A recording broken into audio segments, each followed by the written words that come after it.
சுவிசேஷ புஸ்தகம் 24ஆம் அதிகாரம்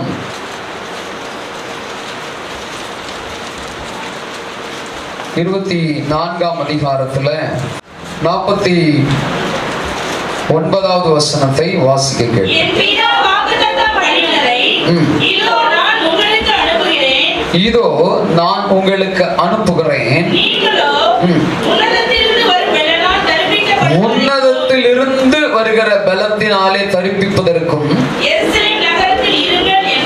எருசலேம் நகரத்திலே இருங்கள் என்று ஆண்டவராகிய இயேசு தன்னுடைய சீஷர்களை பார்த்து சொல்லுகிறதான வார்த்தைகளை கவனிக்கிறோம். இந்த சத்தத்தை கேட்கிற தேவ பிள்ளைகளா இருக்கிற நம்முடைய வாழ்க்கையில இப்படிப்பட்ட வல்லமையை தரித்து கொள்ளுகிறவர்களாக நாமளும் காத்திருக்க வேண்டும். அல்லேலூயா. ஒரு நிகழ்வை, ஒரு காரியத்தை நாம் செய்ய வேண்டும் என்றால் அதற்கான பலன் நமக்கு முதல்ல வேணும். ஆமென். சோ ஆண்டவர் தன்னுடைய சீஷர்களை கொண்டு, தன்னுடைய பிள்ளைகளை கொண்டு ஊழியத்தை நிறைவேற்றுவதற்கு அவர் திட்டமிட்டிருந்தார். ஆனாலும் அந்த ஊழியத்தை செய்வதற்கு என்று, நிறைவேற்றுவதற்கென்று ஒரு பலன் தேவைப்படுகிறது. ஆமென். அந்த பலனை இவர்கள் பெற்றுக்கொள்ளும்படியாக, காத்திருக்கும்படியாக ஆண்டவர் சொல்லுகிறார். திரும்ப வாசிங்க அந்த வேத பகுதியை. என் பிதா வாக்குத்தத்தம் பண்ணினதை இதோ நான் உங்களுக்கு அனுப்புகிறேன், உன்னதத்திலிருந்து வருகிற பலத்தினாலே தரிக்கப்படுவதற்கு இருங்கள் என்றார். அல்லேலூயா. ஆண்டவருடைய பிள்ளைகளாய் இருக்கிற நம்முடைய வாழ்க்கையில காத்திருக்கிற ஒரு அனுபவம் தேவைப்படுகிறது. ஆமென். எந்த ஒரு விஷயமானாலும் ஜெபித்து காத்திருந்து அதற்கான பலனை பெற்றுக்கொள்ளும் பொழுது அது நேர்த்தியாய் நடக்கக்கூடியதாய் இருக்கிறது. ஆமென். நம்முடைய வாழ்க்கையில பல விஷயங்கள் நமக்கு நடந்தேற வேண்டும் என்று நாம் விரும்புகிறோம். ஆமென். ஸ்தோத்திரம். சாதாரணமா நம்ம எடுத்துக்கொண்டா ஒரு வீட்டை கட்டுகிறோம், அல்லது ஒரு பிசினஸை துவங்குகிறோம், ஒரு வேலைக்கு போகிறோம், ஒரு ஊழியத்தை ஆரம்பிக்கிறோம். இப்படி நம்முடைய வாழ்க்கையில சில நிகழ்வுகளை, சில காரியங்களை செய்வதற்கு நாம் திட்டமிடுகிறோம். ஆமென். அந்த திட்டத்தை நிறைவேற்றுவதற்கு பலன் தேவை. ஆமென். எத்தனை பேர் ஆமென் சொல்லுவீங்க? ஆமா, ஆமென் சொல்றதுக்கே ஒரு பலன் தேவை. நிறைய பேருக்கு அந்த பலன் இல்ல. பக்கத்துல இருக்க கொஞ்சம் கொடுங்க. அல்லேலூயா. கர்த்தர் நல்லவராகவே இருக்கிறார். ஆக அந்த பலன் நமக்கு தேவை. சோ ஆண்டவர் அவர்களை கொண்டு செய்ய போகிற காரியங்களை எல்லாம் தீர்மானித்து விட்டார். ஸ்தோத்திரம். அவர்களிடத்தில் சொல்லியும் இருக்கிறார். ஆனாலும் அதை செய்வதற்கான பலனை, வல்லமையை அவர்கள் தரித்து கொள்ள வேண்டியது அவசியமாய் இருக்கிறது. அதனால தேவ பிள்ளைகளே, உங்கள் வாழ்க்கையில நிச்சயமாய் நடக்க போகிற ஒரு சில நிகழ்வுகளை நாம் எல்லோரும் அறிந்திருக்கிறோம். அதை நாம் செய்வதற்கான பலனை பெற்றுக்கொள்ள தேவ சமூகத்திலே காத்திருப்பது அவசியப்படுகிறது. ஆமென். அது எந்த ஒரு நிகழ்வா இருந்தாலும் ஜெபித்து காத்திருக்கும் பொழுது அதை செய்வதற்கான பலனை தருகிறார், ஞானத்தை தருகிறார், பொருளுதவியை தருகிறார், மனித தயவையும் அவர் ஏற்படுத்தி கொடுக்கிறார். அல்லேலூயா. ஆண்டவர் இங்கே மகத்துவமான தன்னுடைய ஊழியத்தை செய்வதற்கென்று இவர்களை எல்லாம் முன்குறித்திருக்கிறார். அதை போய் சும்மா செய்துவிட முடியாது. அல்லேலூயா. அதற்கான வல்லமை, அதற்கான நாலேஜ், அதற்கான காரியங்களை இவர்கள் பெற்றுக்கொள்ள வேண்டும். ஆண்டவர் சொல்றார், அந்த வல்லமையை பெற்றுக்கொள்ளும்படியாக நீங்க என்ன செய்யுங்க? காத்திருங்க. அல்லேலூயா. சோ இன்றைக்கும் நாம தேவ சமூகத்திலே காத்திருப்போம் என்றால் அந்த சமூகத்தை விட்டு வெளியே வர சொல்ல பலமா தான் ஆண்டு அனுப்புவார். எத்தனை பேர் அதை பெற்றிருக்கிறீங்க? அல்லேலூயா. கர்த்தருடைய நாமம் மகிமைப்படுவதாக. சோ வானத்திலிருந்து இறங்கி வந்த ஒரு வல்லமை, அந்த வல்லமை தான் இந்த மேல் வீட்டு அறையிலே கூடியிருந்த அத்தனை பேரையும் நிரப்பி பயன்படுத்தினது. அதே வானத்திலிருந்து இறங்கின வல்லமை இன்னைக்கு கர்த்தர் உங்களையும் என்னையும் நிரப்பி பயன்படுத்த வல்லவராயிருக்கிறார். அல்லேலூயா. சோ ஆமா தேவ பிள்ளைகளே, நமக்கு வல்லமை தேவை.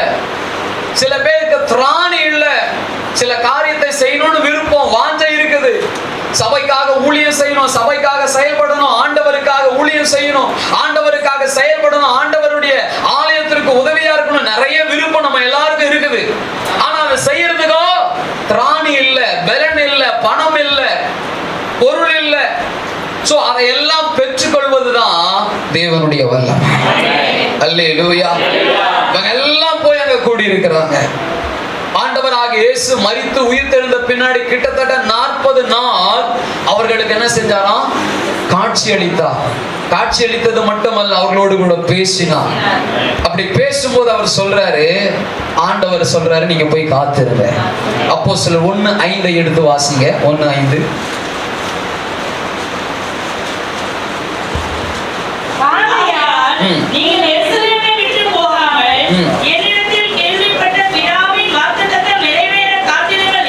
என்னிடத்திலே கேள்விப்பட்ட பிதாவினுடைய வாக்குத்தத்தம் நிறைவேற காத்திருங்கள் என்ற கட்டளையிட்டாரா? அல்லேலூயா. ஸ்தோத்திரம். நீங்க கவனிச்சீங்கன்னா 10 நாள் காத்திருக்கிறான். ஆமென். 1 மணி நேரம் அல்ல, 1 நாள் அல்ல, எத்தனை நாள்? ஏன்னா ஆண்டவர் பேசிட்டார், அவனுடைய வார்த்தை வெளிப்பட்டது. சில பேருக்கெல்லாம் இன்னைக்கு உடனே நடக்கணும். ஆண்டவரே எனக்கு நேரம்லாம் இல்லை, 5 நிமிஷம் ஸ்தோத்திரம் ஆண்டவரே, 6வது நிமிஷம் எனக்கு நடக்கணும் ஆண்டவரே. ஆமென். அல்லேலூயா. ஒருத்தரம் சொன்னானா ஸ்தோத்திரம், 10 கிலோமீட்டர் இருக்கிற ஹாஸ்பிட்டலுக்கு நான் 5 நிமிஷத்துல போனோம். எப்படி எவ்வளோ வேகத்தில் போனால் போகலான்னா, அதுக்கு ஒன்றொருத்த சொன்னான், நான் ஃப்ரெண்டு, ஒன்றும் இல்லை, நீ ஒரு கம்பத்தில் விடு, 108 உன்னை சீக்கிரம் கூட்டு போயிடணும். அந்த மாதிரி இன்னைக்கு எல்லாமே என்னவா நடக்கணும்? எல்லாருக்கும் வேகமாக நடக்கணும், வேகமாக நடக்கும். ஸ்தோத்திரம்.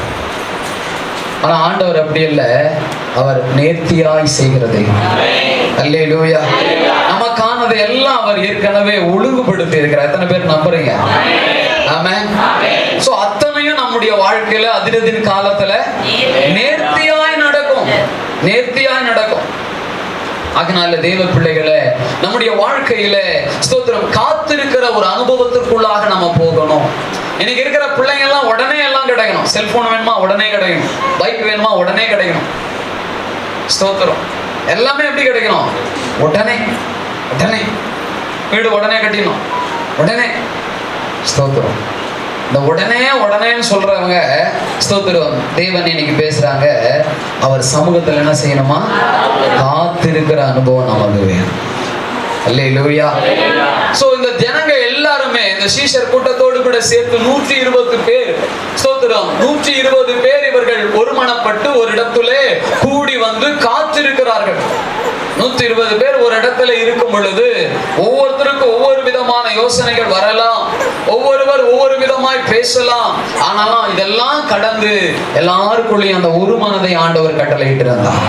அந்த 120 பேரும் எங்கேயும் போகாம 10 நாள் அளவும் தேவ சமூகத்துல காத்திருக்கிறார்கள்.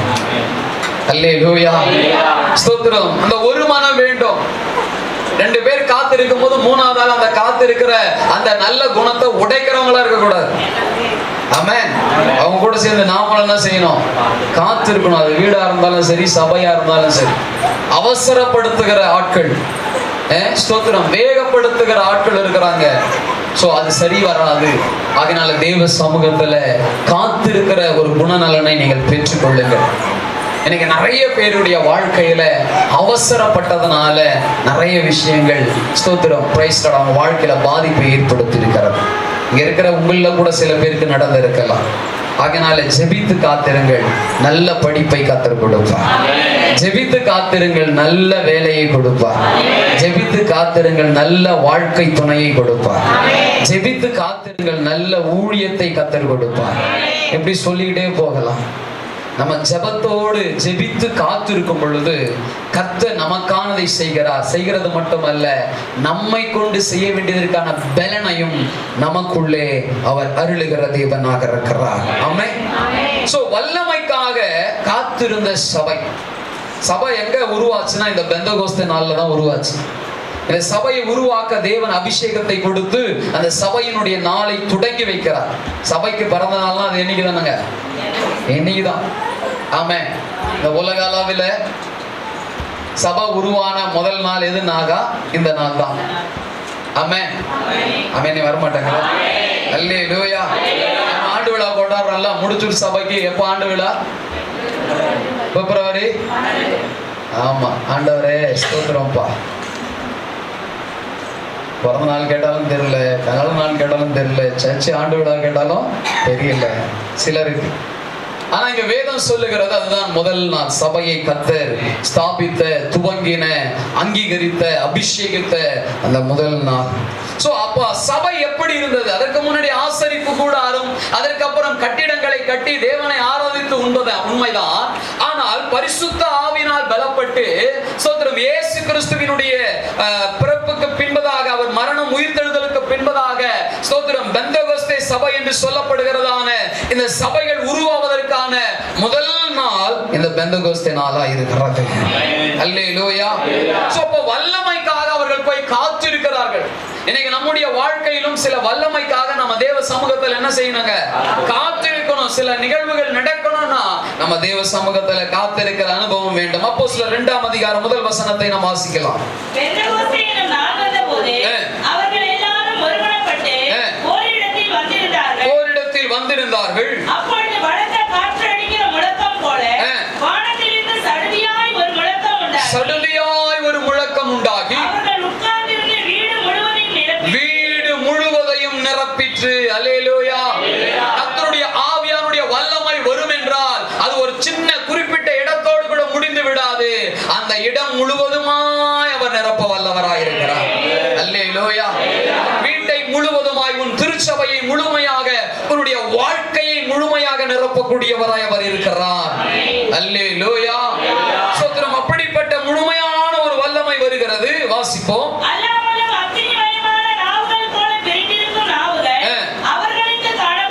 அவர்களுக்கு காணப்பட்டு ஒவ்வொருவர் மேலும் வந்து அமர்ந்தது. பரிசுத்த ஆவியினாலே நிரப்பப்பட்டார்கள். அல்லேலூயா. சோ ஆகவே தேவ ஜனமே, காத்திருக்கிற ஒரு அனுபவம் நமக்கு தேவை. தேவ சமூகத்துல வந்து காத்திருந்தார்கள். ஆண்டவர் பண்ணின ஒவ்வொரு வாக்குத்தத்தங்களையும் நீங்களும் நானும் கூட நம்பி காத்திருக்கும் பொழுது அந்த வாக்குத்தத்தத்தை கர்த்தர் நம்முடைய வாழ்க்கையில நிறைவேற்ற வல்லவராய் இருக்கிறார். அது எப்படிப்பட்ட வாக்குத்தத்தமா இருந்தாலும் அந்த வாக்குத்தத்தத்தை நம்பி ஜெபத்தோடு காத்திருக்கிற உங்களை நிச்சயமாய் தேவன் அந்த வாக்குத்தத்தங்களினால் நிரப்புவார். காத்திருக்கிறவர்கள் தான் புதிய பலனை பெற்றுக்கொள்ள முடியும். ஏசாயா தீர்க்கதரிசன புஸ்தகம் 40வது அதிகாரம் 29 31 வரைக்கும் வாசிக்கிறோம். வாசிங்க. ஏசாயா 40 29 31. அவர் பலன் கொடுத்து சத்துவம் இல்லாதவனுக்கு சத்துவத்தை பெருக பண்ணுகிறார். இளைஞர் இளைப்படைந்து சோர்ந்து போவார்கள். வாலிபர்களும் இடறி விழுவார்கள். இந்த உலக பலன் அல்ல. வாசிங்க. கர்த்தருக்கு காத்திருக்கிறவர்களோ புது பலன் அடைந்து. பாருங்க, இந்த உலக பிரகாரமான வாலிபர்களுக்கு நல்ல பலன் உண்டு. ஆனா இந்த உலக பலன் அல்ல. கர்த்தருக்கு காத்திருக்கிறவர்களுக்கு எப்படிப்பட்ட பலன் தர்றார் ஆண்டவர்? வாசிங்க. புது பலனை அடைந்து கழுகுகளைப் போல செட்டைகளை அடித்து உயர என்ன செய்வாங்க? எழும்புவார்கள். அவர்கள் ஓடினாலும் இளைப்படையார்கள், நடந்தாலும் சோர்ந்து போகார்கள். அல்லேலூயா. ஸ்தோத்திரம். ஆண்டு கொடுக்கிற புதிய பலன் அப்படிப்பட்டது. ஏற்கனவே இருந்த திராட்சை ரசத்துக்கும் ஆண்டவர் கொடுத்த திராட்சை ரசத்துக்கும் வித்தியாசம் இருந்துச்சு. ஆமென். முதல்ல இருந்த திராட்சை ரசத்தை விட ஆண்டவர் தண்ணீரை திராட்சை ரசமா மாத்தின அந்த திராட்சை ரசம் ருசி உள்ளதா இருந்தது. இப்ப ஆண்டவர் கொடுக்கிற பலன் இந்த உலக பிரகாரமாய் நமக்கு சில ஆகாரத்தினாலே, சிலருடைய வார்த்தையின் உற்சாகத்தினாலே வர்ற பலனை காட்டிலும் ஆண்டவர் கொடுக்கிற பலன் அது உன்னதமான பலன். அல்லேலூயா. அந்த பலன் ஆண்டவர் நம்மை நிரப்புகிறவராய் இருக்கிறார். பாருங்க, இந்த பரிசுத்த ஆவியானவர் வரும் பொழுது அவர்கள் எல்லாரும் பலப்பட்டார்கள். அல்லேலூயா. நீங்க காத்திருந்து ஜெபிக்கிற பொழுது, பரிசுத்த ஆவியை பெற்றுக்கொள்ளும் பொழுது ஆவியானவர் உங்களுக்கு பல மடங்கான பலத்தை வல்லமையை கொடுத்து நடத்துகிறவராக இருக்கிறார். ஆமென். தேவனுக்கு மகிமை உண்டாவதாக. தானியேல் புஸ்தகம் 1 அதிகாரத்தில் நம்ம வாசிக்கிறோம். 12ஆம் வசனத்திலிருந்து வாசிங்க. தானியேல் 1ஆம் அதிகாரம் 12ஆம் வசனம். 10 நாள் வரைக்கும் ஒரு அடியாரை சோதித்து பாரும். எங்களுக்கு புசிக்க பருப்பு முதலான மரக்கறிகளையும் குடிக்க தண்ணீரையும் கொடுத்து எங்கள் முகங்களையும் ராஜ போஜனத்தில் புசிக்கிற வாலிபருடைய முகங்களையும் ஒத்து பாரும். இன்று நீர் காண்பிக்கிற ஒரு அடியாருக்கு செய்யும். ஆமென். பாருங்க, இந்த சம்பவம் நம்ம எல்லாருக்கும் தெரிந்த ஒரு சம்பவம் தான். சோ இங்க ராஜா சில ஆட்களை தெரிந்து கொண்டு அவர்களுக்கு பாபிலோன் வார்த்தையான கல்தேயருடைய வார்த்தைகளை கற்றுக் கொடுத்து தன்னுடைய ராஜ்யத்திலே வேலைக்கு பயன்படுத்த அவன் விரும்புகிறான். அப்படிப்பட்ட விரும்புகிற அந்த சூழ்நிலையில அவர்களுக்கு 3 ஆண்டு கல்வி இருந்து, இன்னைக்கு எப்படி கல்லூரியில 3 வருஷம் படிக்கிறாங்களோ அது போல 3 வருஷம் அவன் படிக்கணும். இந்த 3 வருஷமும் என்னன்னா ராஜா கொடுக்கிற போஜனம், ராஜா கொடுக்கிற சாப்பாட்டை தான் இந்த ஜனங்க எல்லாரும் சாப்பிடணும். ஆனா தேவ பிள்ளைகளா யூதர்களா இருக்கிற தேவ பிள்ளைகள் அவங்க சாப்பாட்டுல கூட ஆண்டவரை மகிமைப்படுத்தினவர்களாய் காணப்பட்டார்கள். ஏனென்றால் நம்முடைய ஆண்டவர் எதை சாப்பிட வேண்டும் எதை சாப்பிடக்கூடாது என்கின்ற ஒரு சட்ட திட்டத்தை, ஒரு ஒழுங்கை அவர்களுக்கு கொடுத்திருந்தார். ஆமென். இன்றைக்கும் நம்முடைய வாழ்க்கையில சில ஒழுங்குமுறைகளை தேவன் கொடுத்திருக்கிறார். ஆமென் சொல்லுங்களேன். நாம எங்க போனாலும் அந்த ஒழுங்கின் முறைகளை கடைபிடிக்கிறவர்களாக இருக்க வேண்டும். இவங்க பாருங்க, இத்தனைக்கும் அடிமைகளா இருக்கிறாங்க, வேற ஒரு தேசத்துல இருக்கிறாங்க, வேற ஒரு ராஜாவின் கீழே இருக்கிறாங்க. இவர்களாலே அங்க ஒன்றும் பேசக்கூடாத ஒரு நிலைமைதான். ஆனாலும் தேவனுக்காக அவர்கள் பேசுகிறார்கள். அல்லேலூயா. அப்படி பேசும் பொழுது என்ன நடக்குது பாருங்க. அவர் சொல்றாங்க, அந்த பிரதானிக்கு அவங்களுக்கு பொறுப்பாளியா கொடுத்த பிரதானி கிட்ட சொல்றாங்க. அவன் சொல்றான், உங்க முகம் ராஜா வந்து பார்க்க சொல்ல வாடலா இருந்தனாக்கா ஏன் தலை போயிடும், என் வேலை போகும், இல்லைன்னா என் உயிர் போகும்னு சொல்லி அவங்க கிட்ட சொல்றான். அப்போ தானியேல் சொல்றாரு, எங்களுக்கு ஒரு 10 நாள் என்ன செய்யுங்க, 10 நாள் போதும். 10 நாள் எங்களுக்கு என்ன பண்ணுங்க, சாதாரண உணவையே தாங்க, அதாவது வெஜிடேரியனே தாங்க. ஸ்தோத்திரம். எங்களுக்கு என்ன செய்யாதீங்க, மற்ற காரியங்களை நான்வெஜ் எல்லாம் எங்களுக்கு வேண்டாம் அப்படின்னு சொல்லிட்டாங்க. சோ 10 நாள் அவங்க சாப்பிட்டு, ஸ்தோத்திரம், 10வது நாள்ல வந்து அவங்க பார்க்கும் பொழுது வேதம் சொல்லுது, அந்த நபர்களை காட்டிலும் அங்க இருந்த என்னென்னமோ சாப்பிட்டு இருப்பாங்க. உங்களுக்கு தான் தெரியும் அதெல்லாம். அல்லேலூயா. ஆமா, ஓடுறது, ஒடியாடுறது, பறக்கிறது, நீந்துறது, இப்படி எல்லாத்தையும் என்ன செஞ்சாங்க, சாப்பிட்டாங்க. ஆனா அவர்களை காட்டிலும் தேவ சமூகத்துல காத்திருந்து ஜெபிக்கிற, பரிசுத்த ஆவியின் வல்லமையை பெற்ற, சாதாரண மரக்கறிகளை, அதாவது வெஜிடபிள சாப்பிட்டவங்க, சாதாரண காய்கறி ஆகாரத்தை சாப்பிட்டவங்களுடைய முகம் எப்படி இருந்ததா? வாசிங்க. 10 நாள் சென்ற பின்பு ராஜ போஜனத்தை புசித்த எல்லா வாலிபரை பார்க்கிலும் அவர்கள் முகம் களை உள்ளதாயும். முகங்கள் எப்படி இருந்துச்சா? ஆமா, கருப்பா இருந்தாலும் களையா இருக்கணும்ல. அல்லேலூயா. ஆவியானுடைய பிரசன்னம் வந்துருச்சுன்னா கருப்பா இருந்தா கூட எப்படி இருப்பாங்களா? ஆமா, ஒரு வசனமே உண்டு, நீ கருப்பா இருந்தாலும் அழகா இருக்கிறாய். இருக்குதா வசனம்? இருக்குதா? கருப்பாகிறவங்களாம் குச்சி வச்சுங்க. அல்லேலூயா. இப்ப ஆண்டவருக்கு நிறம் விஷயம் இல்ல. ஆமென். பாருங்க, அவர் அப்படியே ஸ்தோத்திரம் அவங்களுடைய முகத்தை எல்லாம் கலை உள்ளதாய் மாற்றினார். சோ முகத்தை பார்க்கும் போதே ஒரு சந்தோஷம். வாசிங்க. சரீரம் எப்படி இருந்தது? புஷ்டி உள்ளதாய் இருந்தது. ஆகையால் மேல்சார் அவர்கள் புசிக்க கட்டளையான போஜனத்தையும் அவர்கள் குடிக்க கட்டளையான திராட்சை ரசத்தையும் நீக்கி வைத்து அவர்களுக்கு பருப்பு முதலானவைகளை கொடுத்தார். ஆமா, அல்லேலூயா. பாருங்க, ஆண்டவருடைய பிள்ளைங்க ஜெபித்து காத்திருக்கும் போது சாதாரண உணவை சாப்பிட்டா கூட அவருடைய முகம் கலை உள்ளதாக, அவருடைய சரீரம் பலம் உள்ளதாக இருக்கிறது. இது மாத்திரமல்ல, அந்த படிப்பின் 3ஆம் ஆண்டு நிறைவு செய்யும் பொழுது ஆண்டவர் ஒரு மகிமையான காரியத்தை செய்திருந்தார். இந்த கடைசி பகுதியை நீங்க வாசி, 20வது வசனத்தை வாசிங்க.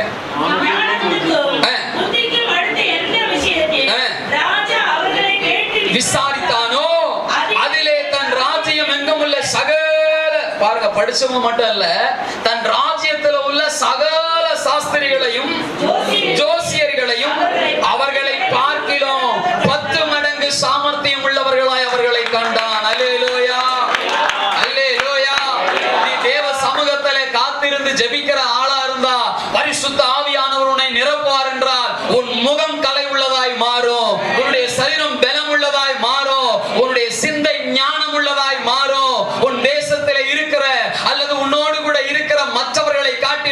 உன்னை சாமர்த்தியவாதியாய் தேவன் நடத்துவார். அல்லேலூயா. யோசேப்போடு கர்த்தர் இருந்தார். அவன் காரிய சாமர்த்தியனாக அவன் காணப்பட்டான். அல்லேலூயா. கர்த்தர் கூட இருக்கணும், பரிசுத்த ஆவியானவர் கூட இருக்கணும். ஆவியானவர் நிரப்புவார் என்றால் நீங்கள் நிச்சயமாக திறமைசாலிகளாக தேவனால் பயன்படுத்தப்படுவீர்கள். ஆமென்.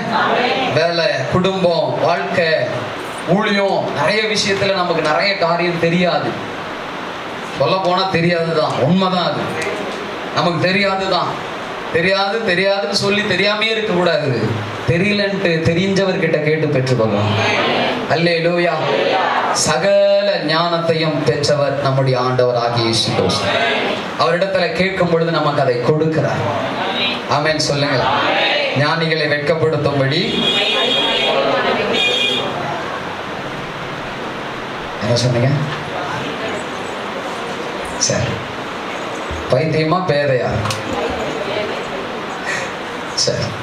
ஆக ஆண்டவர் நம்மை தெரிந்து கொண்டார். தெரிந்து கொண்டு அப்படியே வச்சு கொண்டிருப்பதற்காக அல்ல, அவர்களை காட்டும் சிறந்த விதத்திலே நம்மை பயன்படுத்த அவராலே கூடும். ஆமென்.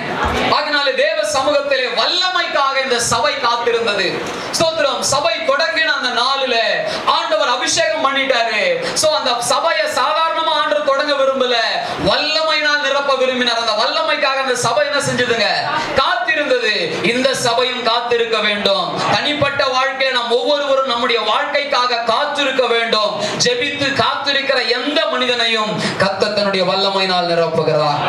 சில ஜெபங்கள் நான் ரொம்ப நாளா ஜெபிச்சுட்டு இருக்கிறேன் பாஸ்டர். ஜெபம் பண்ணுங்க, தப்பு கிடையாது. ஜெபிச்சுக்கிட்டே இருங்க. ஒரு நாள் அதற்கான பதிலையும் வல்லமையும் கர்த்தர் அனுப்ப வல்லவராக இருக்கிறார். அல்லேலூயா. 10 நாள் காத்திருந்து ஜெபித்ததான இந்த தானியேலுக்கும் அவருடைய நண்பர்களுக்கும் பாருங்க, ஆண்டவர் விசேஷித்த கிருபை செஞ்சாரு. மற்ற எல்லாரையும் காட்டிலும் 10 மடங்கு சாமர்த்தியவாதிகளாய் கர்த்தர் இவங்களை வழி நடத்தினார். அது மட்டும் அல்ல, அந்த தேசத்துல அரசாங்க உத்தியோகத்துல அதிக வருஷமாக ஸ்தோத்திரம் செயல்படுகிறவர தயவை கர்த்தர் தானியேலுக்கு கொடுத்திருந்தார். ஆமென்.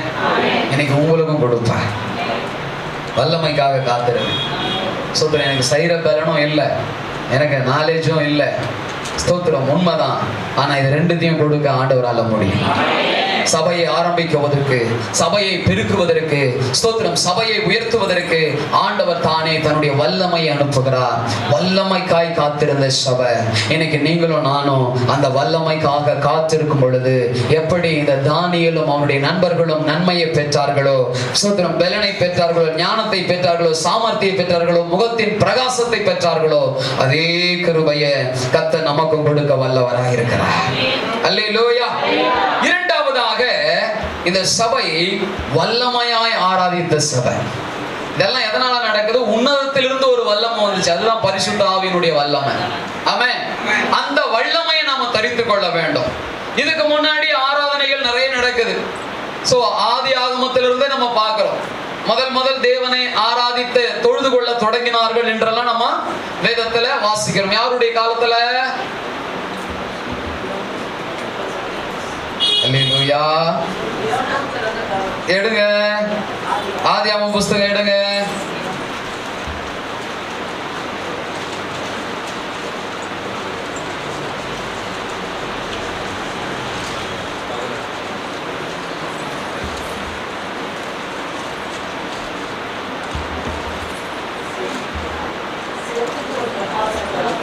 யாரோட காலத்துல? 26. ஆமா, 4ஆம் அதிகாரம் 26 அடுத்து வாசிங்க. சேத்துக்கு ஒரு குமாரன் பிறந்தான், அவனுக்கு ஏனோஸ் என்று பெயரிட்டான். அப்பொழுது மனுஷர் கர்த்தருடைய நாமத்தை தொழுது கொள்ள ஆரம்பித்தார்கள். ஆண்டவரை ஆராதிக்க தொழுது கொள்ள ஆரம்பிச்சிட்டாங்க. ஆனா ஆரம்ப நாட்களிலே அவருடைய ஆராதனைகள், தொழுகைகள் எப்படி இருந்ததுன்னா, பலியிட்டு தேவனை தொழுது கொண்டார்கள். ஆமென். காணிக்கை செலுத்தி தொழுது கொண்டார்கள். நீங்க பழைய ஏற்பாட்டு காலத்திலே ஒரு ஒழுங்கின் முறையை ஆண்டவர் மோசேயின் காலத்திலே கொடுக்கிறார். அவங்க பலவிதமான பலிகளை செலுத்தி தேவனை ஆராதிக்கிறாங்க. விசேஷமா 7 விதமான பலிகள் சொல்லப்படுகிறது. சோ அவங்க அந்த பலிகளை எல்லாம் செலுத்தி ரத்தத்தை சிந்த வைத்து அதை ஸ்தோத்திரம் ஆண்டவரை தொழுது கொண்டார்கள். அடுத்தது பாத்தீங்கன்னா, தன்னுடைய வயல்வெளிகளிலே, தன்னுடைய ஸ்தோத்திர மரங்களிலே, செடிகளிலே வருகிற முதல் பலனை கொண்டு தேவனை தொழுது கொண்டார்கள். குறிப்பாக அவர்கள் கோதுமை அறுப்பார்கள் என்றால் அந்த கோதுமையினுடைய கதிர்களை கொண்டு வந்து அப்படியே அசைவாட்டுவாங்க. அசைவாட்டின் காணிக்கை நீங்க படிச்சிருப்பீங்க. அல்லேலூயா. எழுதிட்டீங்களா? எக்ஸாம் எல்லாம் ஆதியாகமம் எழுதிருக்கிறீங்க, யாத்திராகமம் எழுதிருக்கிறீங்க, லேவியராகமம் எழுதிருக்கீங்க, என்னாகமம் எழுதிருக்கீங்க, லேவியராகமம் எழுதிருக்கீங்க. எழுதிட்டீங்கல்ல? சோ இதுல தான் அதெல்லாம் வரும். வந்துச்சா? ஆமென். வரலையா? நீங்க வரலையா எக்ஸாமுக்கு? அல்லேலூயா. சரி கவனிங்க.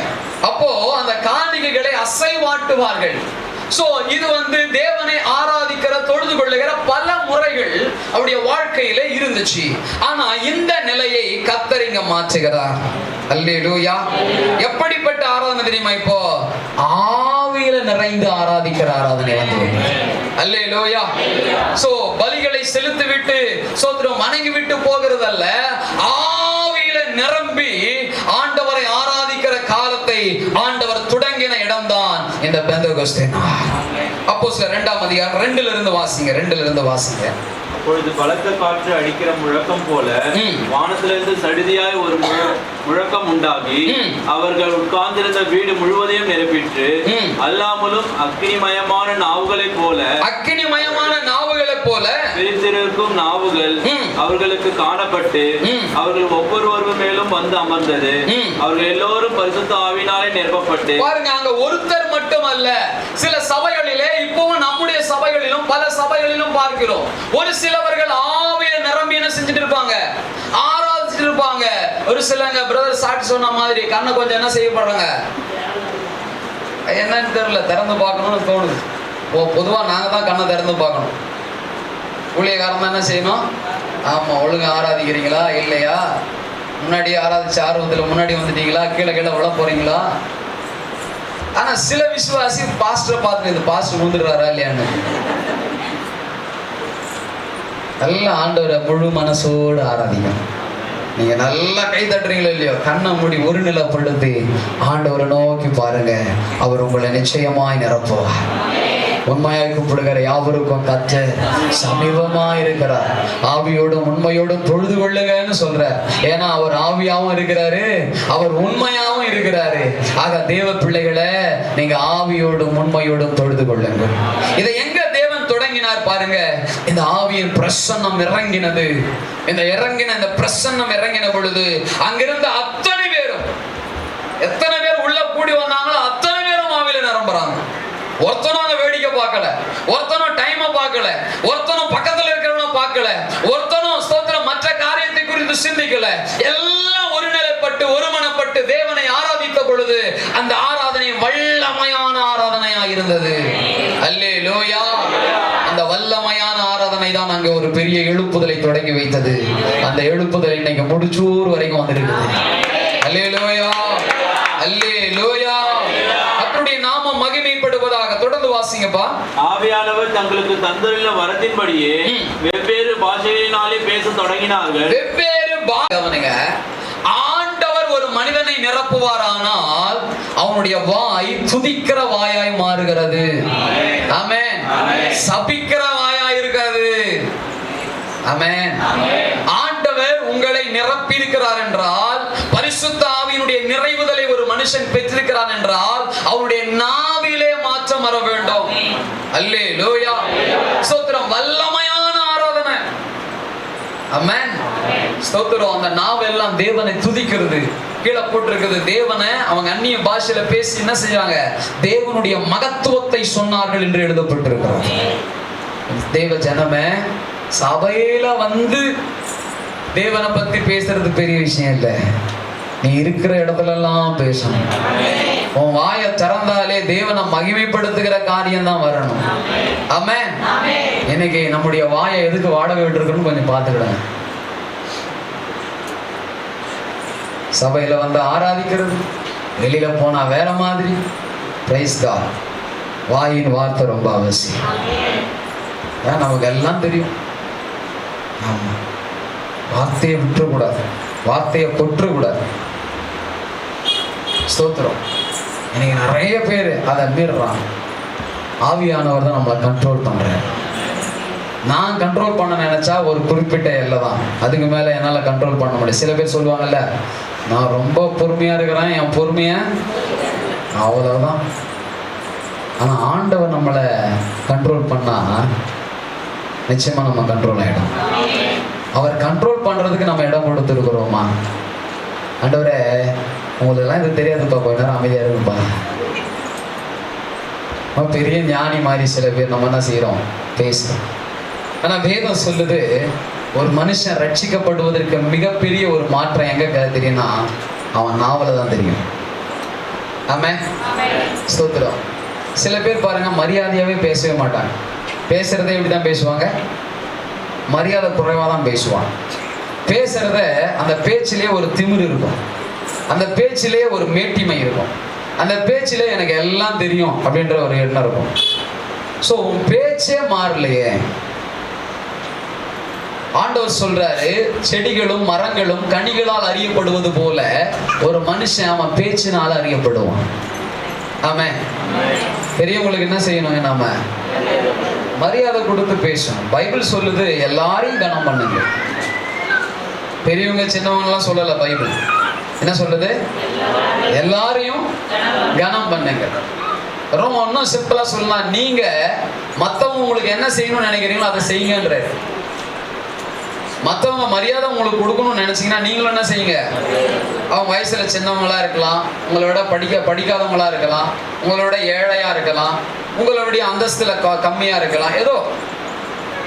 ஆனா வேதம் சொல்லுது, ஒரு ரட்சிக்கப்பட்ட விசுவாசி, பரிசுத்த ஆவியை பெற்ற ஒரு விசுவாசி தன் நாவை திறந்து பேசும் போதே கண்டுபிடிச்சிடலாம்.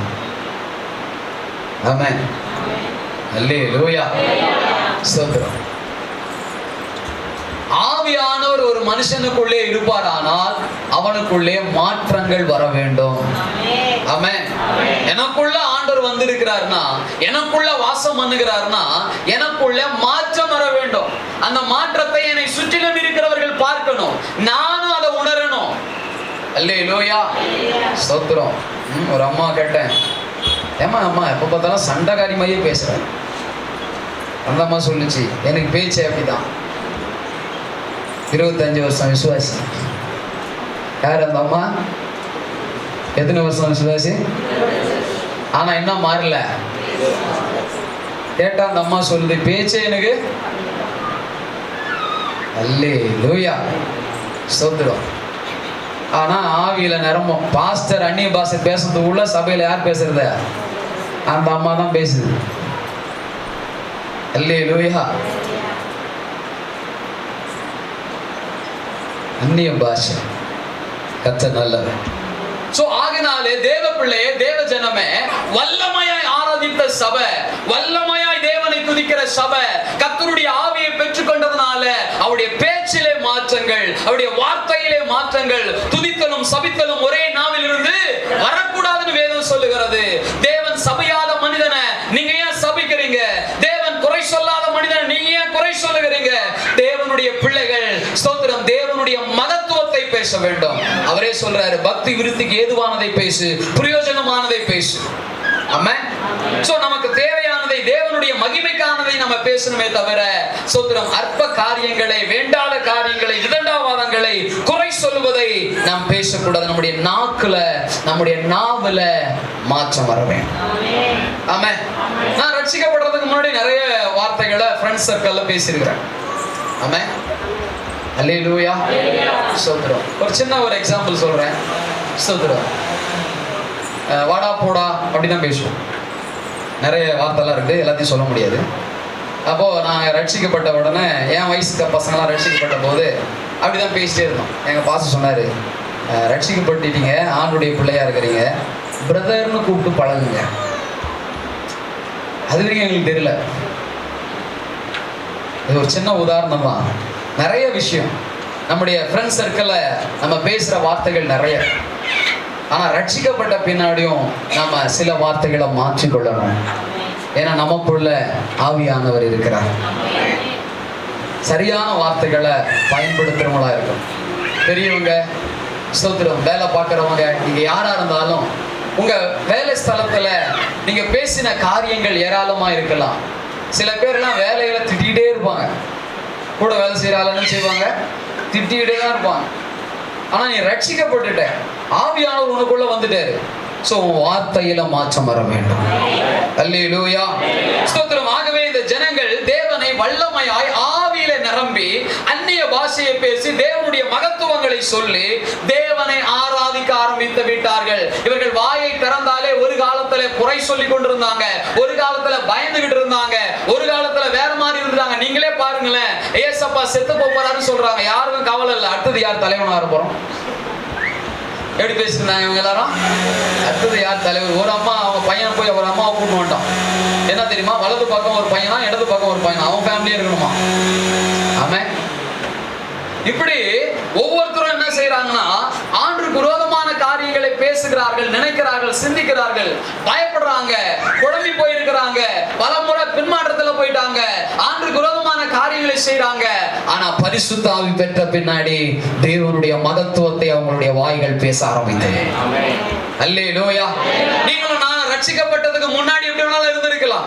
ஆனா ரட்சிக்கப்பட்டுட்டோம், நமக்குள்ள பரிசுத்த ஆவி ஊற்றப்பட்டிருக்கிறார். அந்த ஆவியானுடைய பிரசன்னம் நமக்குள்ள வந்தது நிமித்தமாய் நம்முடைய சுபாவங்கள் மாற வேண்டும்.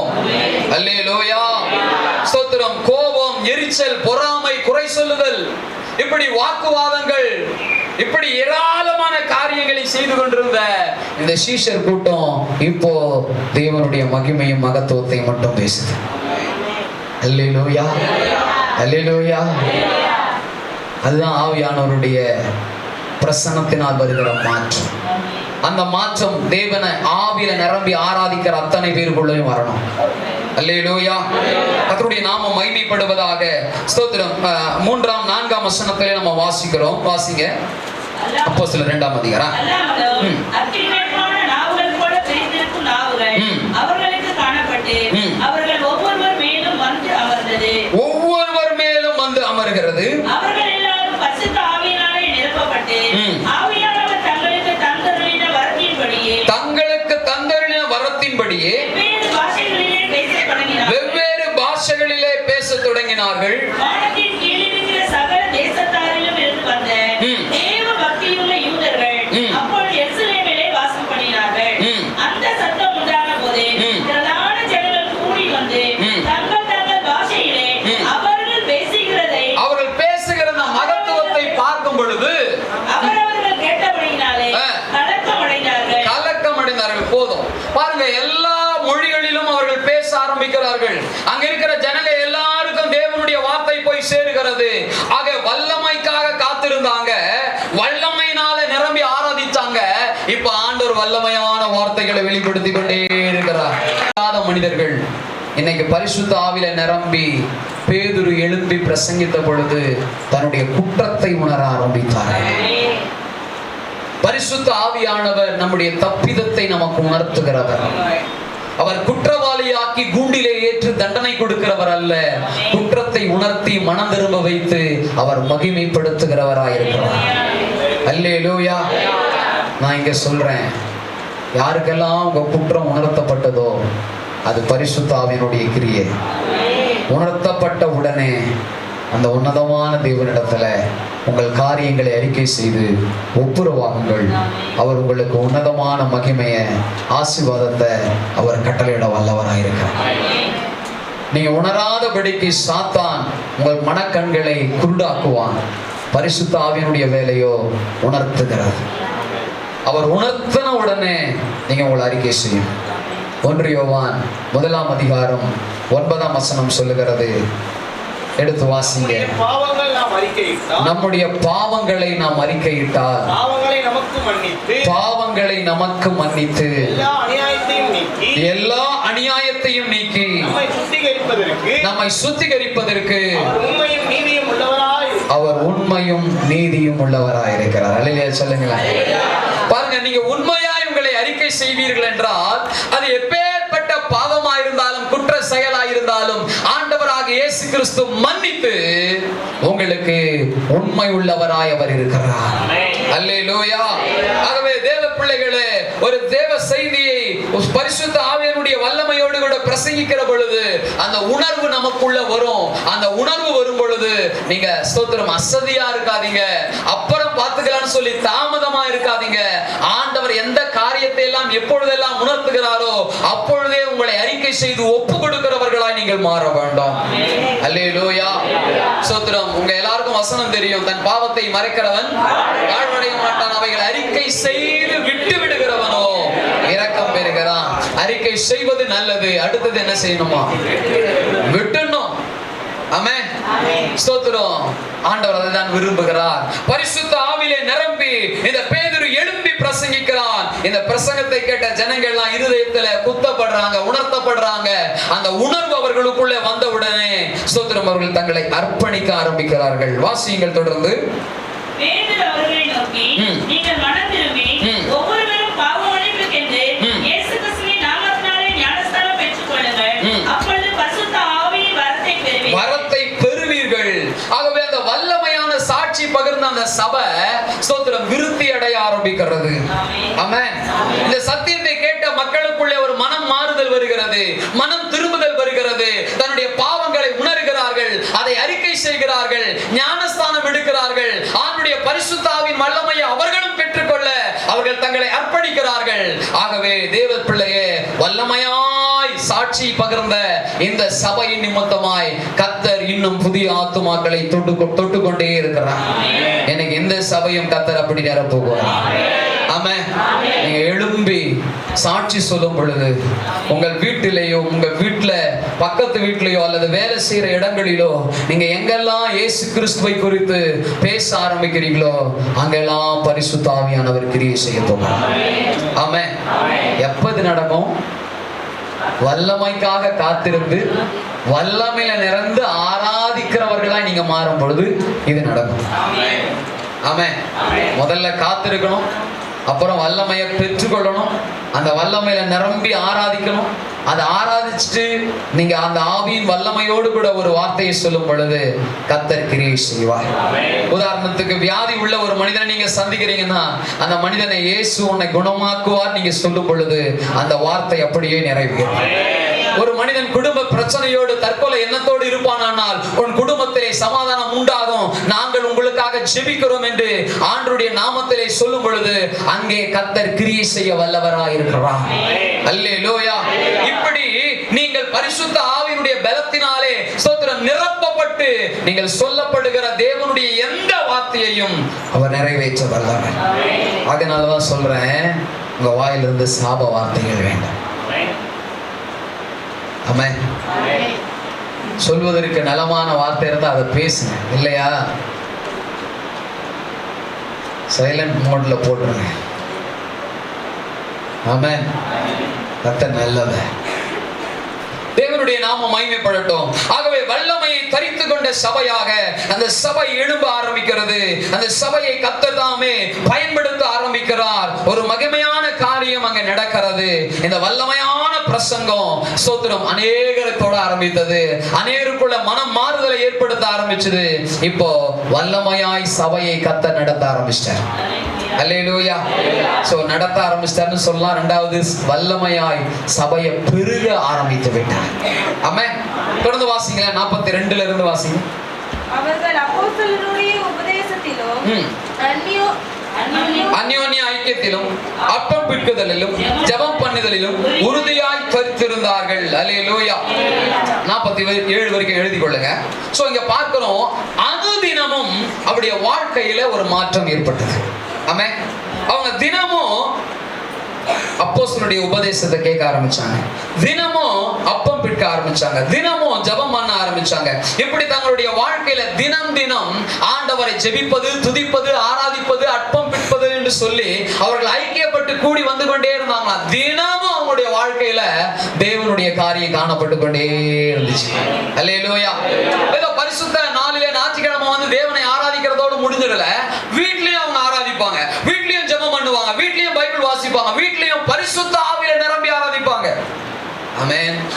சோ சில பேருக்கு நிறைய பேர் கூடி நல்லா ட்ரம் எல்லாம் அடிச்சாதான், பேண்ட் எல்லாம் அடிச்சாதான், சோ எல்லாரும் சேர்ந்து பாடினாதான் அபிஷேகம் வரும்னு சொல்லி நினைக்கிறாங்க. இல்ல. ஆமென். ஒவ்வொரு தனி நபரையும் கர்த்தர் தன்னுடைய பரிசுத்த ஆவியினால் நிரப்ப உண்மை உள்ளவராய். ஆமென். உங்க வீட்டுல தான் உங்களுக்கு டைம் வந்து அளவே கிடையாது. சர்ச்சில் ஒவ்வொருக்கும் ஒவ்வொரு அளவு இருக்கு. 2 பாட்டு தான் பாடணும், ஒரு 3 பாடல் தான் ஆராதிக்கணும், ஒரு இத்தனை நிமிஷம் தான் அறிவிப்பு சொல்லணும், இத்தனை நிமிஷம் தான் பிரசங்கம், எவ்வளவு மணி நேரம் தான் சோ இருக்கும். ஆனா உங்க வீட்டுல அப்படி ஒரு அளவே இல்லை. எவ்வளவு நேரம் வேணாலும் துதிக்கலாம். ஆமென் சொல்லுங்களேன். எவ்வளவு நேரம் வேணாலும் ஆராதிக்கலாம். ஆமென். எவ்வளவு நேரம் வேணாலும் பைபிள் படிக்கலாம். ஆமென்.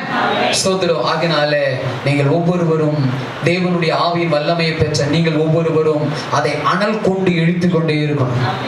அதை என்ன செய்யக்கூடாது, அப்படியே விட்டுறக்கூடாது. ஸ்தோத்திரம். பவுல் அப்போஸ்தலன் தீமோத்தேயுவை பார்த்து சொல்றாரு, ஸ்தோத்திரம், உனக்குள்ள இருக்கிற ஆவியின் மரத்தை அனல் மூட்டி எழுப்பு. ஆக மொத்தத்தில் அவனுக்குள்ள ஆண்டவன் அந்த ஆவியின் வரத்தை கொடுத்துட்டாங்க, வச்சுட்டாங்க. ஆனா அது அனல் மூட்டல. இன்னைக்கு இங்க இருக்கிற ஒவ்வொரு மேலும் தேவன் தன்னுடைய திட்டத்தை வைத்திருக்கிறார். ஆமென்.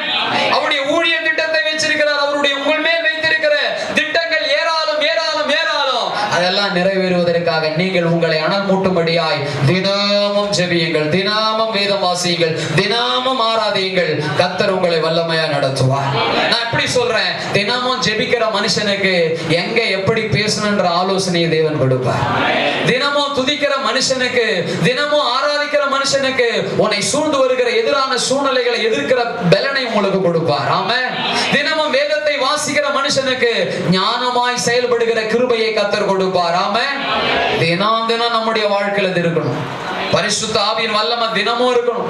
அவர் நம்மளை விட்டு விலகவே கூடாது. தாவீது மேல் பரிசுத்த ஆவியின் ஊற்றப்பட்ட பொழுது, ஆவியின் வல்லமை ஊற்றப்பட்ட போது, அபிஷேகம் பண்ணப்பட்ட பொழுது வேதம் சொல்லுகிறது, ஆவியானவர் அவனோடு கூட வந்து தங்கிவிட்டார். ஆமென். சோ அவரை நம்ம ஒவ்வொரு நாளும் கனப்படுத்தி கொண்டே இருக்கணும். உங்க கூட ஒரு ஃப்ரெண்ட் இருக்கிறான், கூடவே இருக்கிறான், ஆனா ஒண்ணுமே கேட்க மாட்டீங்க, அவனை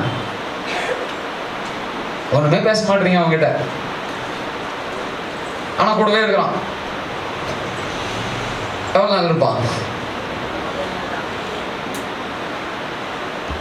இன்னைக்கு ஆவியானவரும் அப்படிதான் உங்க கூடவே இருக்கிறாரு.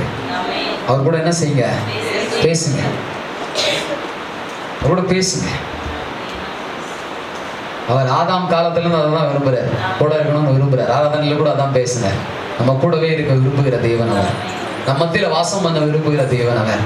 சோ ஆகினால் தேவ பிள்ளைகளே, பலமாய் வல்லமையாய் சாட்சி பகிர்ந்த சபையாய் அந்த சபையை கர்த்தர் மாற்றினார். அந்த சபை எப்படி நடந்தது? வல்லமையாய் நடத்தப்படுகிற, வல்லமையாய் பெருகப்படுகிற சபையாய் அது மாறிற்று. ஸ்தோத்திரம். நீங்க ஒரு வசனத்தை வாசிங்களேன். அப்போஸ்தலர் 8ஆம் அதிகாரம் 1 வசனத்திலிருந்து 8ஆம் வசனம் வரைக்கும் வாசிங்க. அவனை கொலை செய்கிறதற்கு சவுலும் சம்மதித்திருந்தான். அக்காலத்திலே எருசலேமிலுள்ள சபைக்கு மிகுந்த துன்பம் உண்டாயிற்று. பாருங்க இங்க என்ன நடக்குது. ஸ்தேவானை கொல்றாங்க, ஆனாலும் சபை சோர்ந்து போகல. ஆமென். ஆனாலும் சபை என்ன ஆகல, சோர்ந்தே போகல. நான் எப்படி சொல்றேன், அவங்க ஸ்தோத்திரம் வல்லமையாய் நிரப்பப்பட்டது மட்டும் இல்ல, வல்லமையா ஆராதிச்சது மட்டும் இல்ல, வல்லமையா சாட்சி சொன்னது மட்டும் அல்ல, வல்லமையா பெருகினது மட்டும் அல்ல, மரணத்தை கூட வல்லமையாவே சந்திச்சாங்க. அல்லேலூயா. ஸ்தேவானை குறித்து வேதம் சொல்லுகிறது 7ஆம் அதிகாரத்துல 60ஆம் வசனத்தை வாசிங்க. ஆண்டவரே, இவர்கள் மேல் இந்த பாவத்தை சுமத்தாதேரும் என்று மிகுந்த சத்தமிட்டு சொன்னார். இப்படி சொல்லி நித்திரை அடைந்தார். பாருங்க, அந்த மரணத்துல கூட அது வல்லமையான மரணமா இருந்தது. அல்லேலூயா. தேவ ஆவி பெற்ற மனுஷன் மரணம் கூட எப்படி இருக்கும்? வல்லமையாதான் இருக்கும். அல்லேலூயா. இன்னைக்கு ஒரு நல்ல மிஷனரி பத்தி கேட்டோம். எத்தனை வயசு? இல்ல, எத்தனை வயசுல செத்தாரு? சோத்திரம் ஆண்டவரே. எத்தனை வயசு நீயாச்சும் சொல்லுமா? 35 தானே? கரெக்டா தான் சொல்லிருக்கு. ஸ்தோத்திரம். யாருக்கெல்லாம் 35 எனக்கு தெரியாது. ஸ்தோத்திரம். பாருங்க, அவருடைய மார்பில, நெஞ்சில, இருதயத்துல தோட்டா என்ன சொல்றது, அந்த புல்லட் எல்லாம் இறங்கணும்னு தெரிஞ்சோம் வந்து என்ன சொல்றாரு, இயேசு உங்களை. ஆமென். ஆமென். சோ மறைஞ்சிருந்து கூட சொல்லலாம் சத்தமா. ஆமென். நல்ல சத்தமா சொல்லுங்க. ஆமென். ஆமா, கர்த்தர் நல்லவன். பாருங்க, அந்த மரணத்தை கூட தைரியமே எதிர்கொண்டாங்க. ஏன்னா அவங்களுக்குள்ள பரிசுத்த ஆவியானவர் இருந்தார். அல்லேலூயா. சோ இன்னைக்கு நமக்குள்ள பரிசுத்த ஆவியானவர் இருப்பார். ஆனால் அந்த ஆவியின் பலத்தினாலே நம்ம ஆராதிக்கவும், சாட்சி பகரவும், சபையை பெருக்கவும், ஸ்தோத்திரம் ஜனங்களை ஸ்தோத்திரம் நடத்துவதற்கும் ஆண்டவர் நமக்கு அனுகிரகம் செய்கிறார். அதோடு கூட அவருக்காக மரணத்தை சந்தித்தாலும் தைரியமாக, வல்லமையாக சந்திக்கிற கிருபையும் கர்த்தர் நமக்கு தர்றாரு. ஏன்னா இவங்க எல்லாரும் இயேசுவை பிடிக்க வந்த போது எல்லாரும் ஓடினவங்க தான். ஆமென். ஸ்தோத்திரம். எல்லாரும் ஓடி போயிடுவாங்க தான். ஆனா இப்ப என்ன நடக்குது? இயேசுவுக்காக ஜீவனை கொடுக்க நான் நீன்னு சொல்லி முன்னாடி வந்து நிக்கிறாங்க. ஆமென். மரணங்கள் வந்தது, நிறைய பேர் சாகடிச்சாங்க. முதல் ரத்த சாட்சி ஸ்தேவான் தான். ஸ்தேவான் செத்த உடனே ஊழியம் போயிடு நினைச்சிட்டாங்க, சபை ஒண்ணும் இல்லாம போயிடு நினைச்சிட்டாங்க. ஆனா வேதம் சொல்லுது அவர்கள் ஸ்தோத்திரம் சிதறடிக்கப்பட்டது உண்மைதான். ஆனா போன இடத்துல எல்லாம் இயேசுவை பிரசங்கித்தார். அல்லேலூயா. சிதறடிக்கப்பட்டாலும் சும்மா இல்ல, ஜெயில போட்டாலும் சும்மா இல்ல. ஸ்தோத்திரம். தலைகீழ தொங்க விட்டாலும் துதிக்கிறாங்க, ஆண்டவரை பத்தி சொல்றாங்க. அடிச்சாலும் அடிய வாங்கிக்கிட்டு சொல்லிட்டு இருக்காங்க, சிறையில போட்டாலும் சொல்றாங்க, கழுத்தை வெட்டினாலும் இன்னொரு சீஷை எழுந்து சொல்லிக்கிட்டு தான் இருக்கிறோம். அழிக்க முடியல, முடிக்க முடியல. ஏன்னா ஆவியானவருக்கு மேல கிரியை செய்ய ஒருத்தனாலே முடியாது. அல்லேலூயா. சோதரம். அந்த ஆவியில பலப்படுங்க, அந்த ஆவியில நிரம்புங்க. சோதரம். உங்க குடும்பத்தையும் உங்கள் சபையையும் தேவன் உங்கள் குடும்பத்தை குறித்தும் உங்கள் சபையை குறித்தும் உங்கள் மேல் வைத்திருக்கிற திட்டத்தை நிறைவேற்றத்தக்கதான வல்லமையை பெற்றுக் கொள்ளுங்க. பவுல் அழகா சொல்லுவார், என்ன பலப்படுத்துகிற கிறிஸ்துவினாலே. எத்தனைக்கும் அவர் அகால பிறவின்னு சொல்றார். அவருடைய பிறப்பிலே குறைவான், குறை மாசத்துல பிறந்தாருன்னு சொல்றாங்க. அவர் ஹைட் ரொம்ப கம்மின்னு சொல்றாங்க. அவருடைய கண்ணுல அழுக்கு வந்துகிட்டே இருக்குமா. சோ இவ்வளோ குறைவுள்ள மனுஷனை இவ்வளோ ஊழியம் செய்ய ஆண்டவர் பயன்படுத்தினார். அவர் சொல்றாரு, என்னை பலப்படுத்துகிற கிறிஸ்து. எதுல பலப்படுத்துறாரு? பரிசுத்த ஆவியிலும் கிருபையிலும் அவர் பலப்படுத்தி பயன்படுத்தினார். உங்களையும் நிரப்பி பயன்படுத்த அவர் வல்லவராய் இருக்கிறார். அல்லேலூயா. கர்த்தருடைய நாமம் மகிமைப்படுவதாக. இப்ப 8ஆம் அதிகாரத்துக்கு வாங்க. இப்ப பிலிப்பு எழுப்பி ஊழியம் செய்கிறார். 2ஆம் வசனத்துல இருந்து வாசிங்க. தேவபக்தியுள்ள மனுஷர் ஸ்தேவானை எடுத்து அடக்கம் பண்ணி அவனுக்காக மிகவும் துக்கம் கொண்டாடினார். சவுல் வீடுகளோடு நுழைந்து புருஷரையும் ஸ்திரீகளையும் இழுத்துக் கொண்டு போய் காவலில் போடுவித்து சபையை பாழாக்கி கொண்டிருந்தார். சிதறி போனவர்கள் ஒரு பக்கம் பாழாக்கிட்டே இருக்கிறான், ஆனா இன்னொரு பக்கம் பாருங்க, சிதறி போனவர்கள் எங்கும் திரிந்து சுவிசேஷ வசனத்தை பிரசங்கித்தார்கள். சமாரியாவில் உள்ள ஒரு பட்டணத்திற்கு போய் அங்குள்ளவர்களுக்கு கிறிஸ்துவை குறித்து பிரசங்கித்தார். பிலிப்பு செய்த அதிசயங்களை ஜனங்கள் கேள்விப்பட்டு கண்டு சொல்லப்பட்டவைகளை ஒருமனப்பட்டு கவனித்தார்கள். அசுத்த ஆவி மிகுந்த சத்தத்தோடு கூப்பிட்டு அவர்களை விட்டு புறப்பட்டு அநேக திமிர்வாதைக்காரரும் சப்பானிகளும் குணமாக்கப்பட்டார்கள். அந்த பட்டணத்திலே மிகுந்த சந்தோஷம் உண்டாயிற்று. அல்லேலூயா. அம்பேத்கர் நகர்ல மிகுந்த சந்தோஷத்தை கர்த்தர் உண்டாக்குவாராக. அல்லேலூயா. நீங்க எங்கெல்லாம் வசிக்கிறீங்களோ அந்த தெருவுல எல்லாம் கர்த்தர் ஒரு சந்தோஷத்தை உண்டாக்குவீராக. எப்ப நடக்கும்? பரிசுத்த ஆவிக்காக காத்திருந்து வல்லமையை பெற்று ஆராதித்து கர்த்தருடைய சத்தியத்தை வல்லமையாய் ஆவியில நிரம்பி பகிர்ந்து கொண்டு நீங்க செயல்படும் பொழுது கர்த்தர் அந்த பகுதியிலே கிரியை செய்வார். அல்லேலூயா. ஸ்தோத்திரம். ஆவியானவர் எங்கும் செல்லுவார். ஸ்தோத்திரம். நான் இயேசுவை நம்பலங்க, என் வீட்டுக்கெல்லாம் இயேசு வருவாரன்னா வருவார். ஆமென். இந்த பகுதியில யார் வீட்டுக்கு அவரால் போக முடியும், அவரால் கிரியை செய்ய முடியும், அவரால் அற்புதம் செய்ய முடியும், அவர்களுக்கு உதவி செய்ய முடியும், அவர்களை சுகமாக்க முடியும், அவர்களுக்கு தன்னை வெளிப்படுத்தவும் அவராலே முடியும். அல்லேலூயா. இந்த பிலிப்புவை கர்த்தர் மகிமையாய் வல்லமையாய் பயன்படுத்த ஆரம்பித்து விட்டார். அல்லேலூயா. இப்ப ஆவியானவர் அவரோடு கூட பேசுகிறார். ஏன்னா இது ஆவியானவர் தெளிவா அவங்களோடு பேசி நடத்தி கொண்டிருக்கிற காலமா இந்த காலங்கள் இருக்கிறதை நம்ம பார்க்க. 29ஆம் வசனத்தை வாசிங்க. அதே அதிகாரத்துல 8ஆம் அதிகாரத்துல அந்த ரதத்துடனே கூட சேர்ந்துகள். இங்க பாருங்க, ஒருத்தன் வர்றான், அவன் ஸ்தோத்திரம் அமைச்சருக்கு ஸ்தோத்திரம் பிரைஸ் லார்ட் உதவியாளனா இருக்கக்கூடிய ஒரு மனுஷன். ஸ்தோத்திரம். அவன் ஒரு தேசத்திலிருந்து வந்திருக்கிறான். எந்த தேசத்திலிருந்து வந்திருக்கிறான்? எத்தியோப்பியா தேசத்திலிருந்து வந்திருக்கிறான். இப்போ அவன் எங்க போறான்? அந்த தேசத்துக்கு திரும்பி போயிட்டு இருக்கிறான். ஆனா அவன் கையில ஏசாயா தீர்க்கதரிசன புத்தகத்தை வைத்து படிச்சு கொண்டிருக்கிறான். என்ன அதிகாரம் படிச்சிட்டு இருக்கிறான்? 53ஆவது அதிகாரம் படிச்சிட்டு இருக்கிறான். 53ஆம் அதிகாரத்துல என்ன இருக்குது? இயேசு கிறிஸ்துவினுடைய சிலுவையினுடைய மரணத்தை குறித்து, பாடுகளை குறித்து எழுதப்பட்டிருக்கிறது. இதை படித்துக் கொண்டிருக்கிறான். இங்க ஆண்டவர் அற்புத அடையாளங்களை மகிமையா செஞ்சுட்டு இருக்கிறார். திடீர்னு பேசுறாரு. வனாந்தர வழியா போயிட்டு இருக்கிறான், அவன் கூட போய் சேர்ந்துக்கிறான். அல்லேலூயா. ஆமா. முடிச்சூர்ல அம்பேத்கர் நகர் தொடங்கி ஈபி காலனி, வரதராஜபுரம் அந்த பக்கம், லட்சுமி நகர், மேற்கு லட்சுமி நகர், இந்த பக்கம் என்ன இருக்குதுங்க? மதனம் இல்ல ரோட்டுக்கு அந்த பக்கம் பாலாஜி நகர். ஸ்தோத்திரம். பிரைஸ். இந்த பக்கம் மன்னிவாக்கம், இந்த பக்கம் ஸ்தோத்திரம் மணிமங்கலம். சோ இப்படி இங்கெல்லாம் கர்த்தர் அற்புதம் செஞ்சுட்டே இருக்கிறார். திடீர்னு சொல்றாரு பல்லாவரத்துக்கு போன. ஆமென். சொன்னா போய் தான் ஆகணும். ஆண்டவரே இங்கேயே நிறைய ஆத்மா வருது. அங்க ஒரே ஒருத்தன் தான் இருக்கிறான். யாருக்கு போய் சொல்ல சொல்றாரு? ஒரே ஒரு ஆள் தான். ஆனா அந்த ஒரு ஆள் நிமித்தம் அவனுடைய தேசம் சந்திக்கப்பட்டது. அல்லேலூயா. வரலாற்று ஆசிரியர்கள் சொல்லுகிறார்கள், அந்த ஒரு மனிதன் போய் சொன்ன சுவிசேஷ நிமித்தமாய் அந்த எத்தியோப்பியா தேசம் முழுவதும் கிறிஸ்துவின் ரட்சிப்பை அந்த ஜனங்கள் பெற்றுக் கொண்டார்கள்.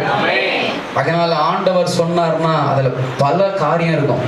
ஒரே ஒருத்தனுக்காக நான் போனோமா நினைக்காதீங்க, அந்த ஒருத்தனை கொண்டு கர்த்தர் பெரிய காரியத்தை செய்வார். ஆவியானுடைய நடத்துதலை இந்த சபை தெளிவாய் பெற்றிருந்தது. இன்னைக்கு நீங்களும் நானும் பெற்றிருக்கணும். ஒரு குடும்பத்தை நடத்தும் பொழுது, ஒரு சபையை நடத்தும் பொழுது எல்லாவற்றிலும் தேவனுடைய ஆவியானுடைய நடத்துதல் நமக்கு இருக்கணும். ஒரு வீட்டை கட்ட போறோம், எப்படி கட்டணும்ன்ற நடத்துதல் நம்ம பெற்றுக்கொள்ளணும். ஒரு திருமண வாழ்க்கை எப்படி வாழ போறன்றதை பெற்றுக்கொள்ளணும். ஆமென். சோத்திரம். ஒரு கம்பெனிக்கு போறேன், அந்த கம்பெனில நான் எப்படி செயல்படுவது பெற்றுக்கொள்ளணும். எஸ்ஸா நோவா தேவனிடத்துல இருந்து அந்த சத்தத்தை நம்ம பெற்றுக்கொள்ளணும். அந்த தெளிவு நமக்கு இருக்கணும். முதல்ல ஓகே சொல்லிடுறது, அப்புறமா சோத்திரம் கஷ்டப்படுறது இருக்கக்கூடாது. ஆண்டுடைய நடத்துதலுக்கு உங்களை ஒப்பு கொடுக்கணும். ஆமென் சொல்லுங்க. ஸ்தோத்திரம். அந்த நடத்துதல் இருக்குதா? சில பேருக்கு எதை எடுத்தாலும் குழப்பமா. ஏவா பியா, ஏவா பியா, பியா ஏவா. சில பேர் கண்ணை மட்டும் தொடுறது, இதெல்லாம் இருக்கக்கூடாது. ஜெபம் பண்ணுங்க, காத்திருங்க, ஆவியானுடைய நடத்துதலை பெற்றுக்கொள்ள. இந்த பிலிப்புக்கு தேவனுடைய நடத்துதல் இருந்துச்சு. அந்த நடத்துதலினாலே அநேக அற்புதங்கள் நடந்தது. அந்த நடத்துதலினாலே அவன் போய் ஊழியம் செய்கிறான். அந்த ஊழியத்தின் நிமித்தம் அங்கே அற்புதம் நடக்குது. அந்த அதிகாரத்தில் நீங்க கடைசியில வாசிச்சீங்கன்னா அந்த ரதத்துல போய் சேர்ந்துக்கிறாரு. இயேசுவை குறித்து அங்க பிரசங்கிக்கிறார். அந்த வசனத்துல ஏசாயா பேசின வசனத்துல யாரை குறித்து சொல்றாருன்னு அவருக்கு தெரியல. ஸ்தோத்திரம். அவனுக்கு சொல்றாரு, இது இயேசுவை குறித்து போடப்பட்டிருக்கிறார். அவன் ரட்சிக்கப்பட்டுட்டாங்க. போற வழியிலே கேட்கறான், நான் ஞானஸ்தானம் எடுத்துக்கிட்டேன்மா, வாசிங்களேன் கொடுமானா. 38வது வசனம். நீங்க 37 வாசிங்களேன். பாருங்க, நான் ஞானஸ்தானம் எடுத்துக்கலாமா அப்படின்னு கேட்கறான். அந்த தண்ணி கொஞ்சம் இருக்குதுங்க, ஒரு குளம் இருக்குது, இந்த தண்ணியில நான் ஞானஸ்தானம் எடுத்துக்கலாமான்னு கேட்கறான். கேட்ட உடனே பிலிப்பு சொல்றாரு, அதற்கு பிலிப்பு, நீர் முழு இருதயத்தோடும் விசுவாசத்தால் தடை ஒன்றும் இல்லை என்று. அப்பொழுது அவன் இயேசு கிறிஸ்துவை தேவனுடைய குமாரன் என்று விசுவாசிக்கிறேன் என்று சொல்லி ரதத்தை எடுத்து சொல்லி, அப்பொழுது பிலிப்பு மந்திரியும் ஆகிய இருவரும் தண்ணீரில் இறங்கினார்கள். எங்க இறங்கினாங்க? அப்ப நான் இதை முழுக்க ஸ்நானம் அர்த்தம். கையில அவன் எப்படியோ டிராவல் போறவன் கையில குடிக்க தண்ணி வச்சிருப்பானா இல்லையா? உங்களதான் கேக்குறேன். அந்த தண்ணி எடுத்து தலையில தொழிச்சு ஞானஸ்தானம் கொடுத்துருக்கலாமே. ஆனா இங்க என்ன செய்யறாங்க? தண்ணியில இறங்குறாங்க. அப்ப முழுக்க ஸ்நானம் தான் வேதம் நமக்கு சொல்லுது. அது புறம் சொல்லுது, அந்த கரையிலிருந்து ஏறி வந்தாங்க. சரி, விஷயத்துக்கு வரோம். ஸோ இன்னைக்கு நிறைய பேர் ஞானஸ்தானம் எதுக்கு எடுக்கிறாங்கன்னு தெரியல. சில பேர் கல்யாணம்னா ஞானஸ்தானம் எடுக்கிறான். சில பேர் கல்லறையில் இடம் கொடுப்பாங்கன்றதே ஞானஸ்தானம் எடுக்கிறான். சில பேர் நான் வீடு கட்டுவோன்னே எடுக்கிறேன், நான் இதை முடிச்சவனே எடுக்கிறேன், அதை முடிச்சவனே இல்லை. அதெல்லாம் இல்லை. நீ பாவின்னு உணர்ந்து உன்னை அர்ப்பணித்து இயேசுவை சொந்த இரட்சகராக ஏற்றுக்கொள்ளும் பொழுது நீங்க ஞானஸ்தானம் பெறலாம். ஆமென். சில இடங்கள்லாம் வருமானத்துக்கு ஆயிடுச்சு. சில இடத்துல என்ன பண்றாங்க?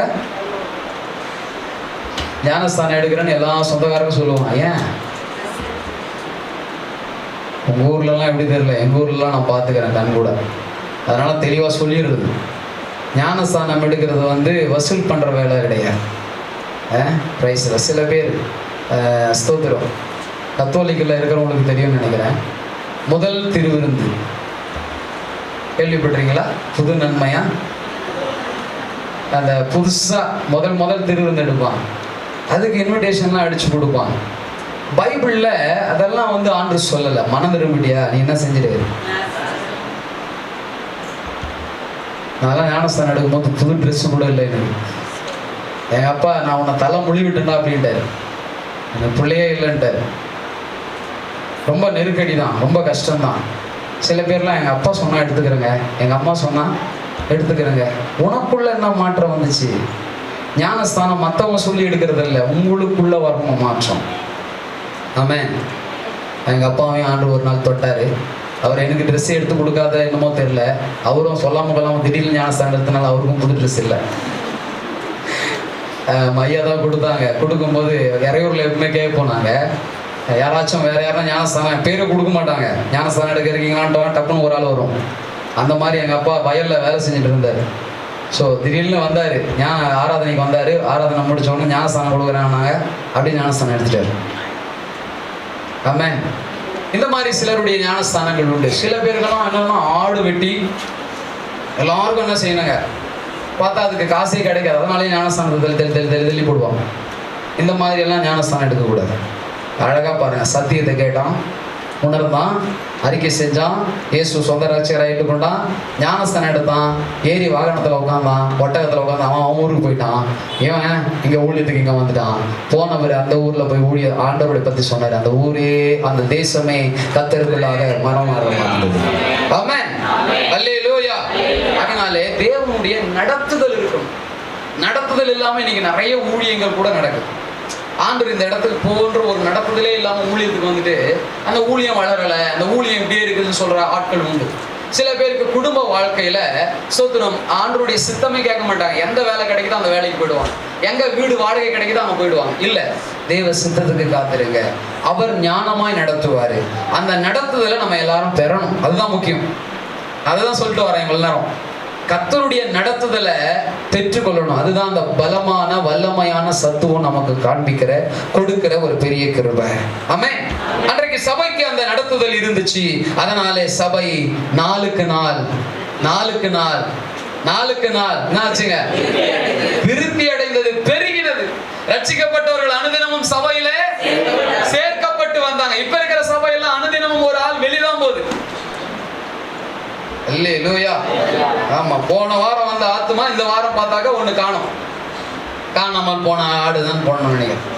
ஸோ ஆனால் அந்த நாட்கள் அப்படி இல்லை. சபையில் ஒவ்வொரு ஆத்துமாக்களும் ஒவ்வொரு நாளும் புதுசான ஆட்கள் சேர்க்கப்பட்டு கொண்டே வந்தாங்க. ஏன்னா பலமாய் தேவன் கிரியை செய்தார். அந்த பலமாய் கிரியை செய்வதற்கு தேவ மக்கள் தங்களை விட்டு கொடுத்திருந்தாங்க.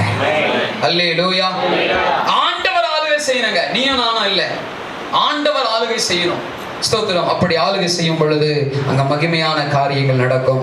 ஆகவே வல்லமைக்காக காத்திருந்த சபை, வல்லமையாய் ஆராதித்த சபை, வல்லமையாய் சாட்சி பகிர்ந்த சபை, வல்லமையாய் நடத்தப்பட்ட சபை, வல்லமையாய் பெருகின சபை, கடைசியா சொல்லணும்னா வல்லமையாய் இரத்த சாட்சியாயும் மரித்த சபையாய் இருந்தது.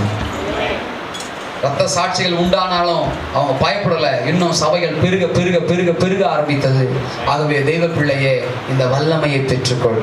எழும்பு எழும்பு சீயோனே, உன் வல்லமையை தரித்துக்கொள். ஆண்டவர் நமக்கென்று ஒரு வல்லமை வைத்திருக்கிறார். அது உன்னதத்திலிருந்து வருகிற வல்லமை. மனிதன் கொடுக்கிற வல்லமை, இந்த உலகம் கொடுக்கிற வல்லமை கொஞ்சம் தான். ஆனா தேவன் கொடுக்கிற வல்லமை சகலத்தையும் செய்து முடிக்க செய்யத்தக்கதான வல்லமையா இருக்கும். அல்லேலூயா. நம்ம எல்லாம் அப்படியே முழங்கால் படிட்டு அல்லது எழுந்து நின்று தேவ